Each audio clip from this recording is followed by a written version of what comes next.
On the night that Israel became free, God commanded them to bring the Passover offering.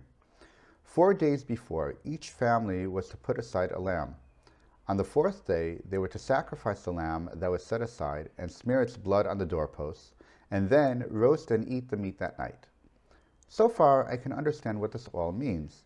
The lamb was set aside and sacrificed to show God's judgment over Egypt's gods. The blood on the doorposts visibly displayed who participated and who chose to put their faith in the God of the Hebrews over the gods of the Egyptians. If the blood was supposed to be smeared onto the doorposts, then how were the people supposed to smear it? The Torah tells us that they were to take a bunch or bundle of hyssop, dip that into the blood of the Passover offering, and then smear it onto the doorposts. If every detail is important in and of itself, then what was the purpose for smearing the blood using bundles of hyssop rather than anything else?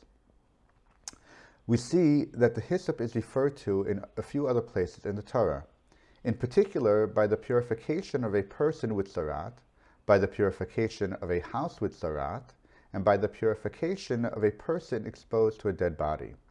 From these examples we can reason that the hyssop must be a vital part of a purification process. This would then mean that using hyssop for smearing the blood on the doorposts would indicate that the Passover offering also functioned as a form of purification. The Korban Pesach for that first Passover evening thus represented the following.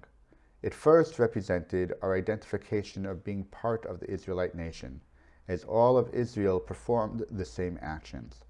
Second, by following the command of God in relation to the Egyptians, Israel took Egypt's God and treated it as any other animal. It was a proactive demonstration of our belief in God and of choosing God over all other gods. Third, by sacrificing the lamb, it demonstrated passing judgment on Egypt's gods. And finally, it symbolically functioned as a purification from Egypt, from their ideas and culture, and from their morals and mores.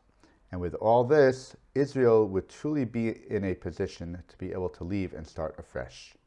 Shabbat Shalom and Chag Sameach.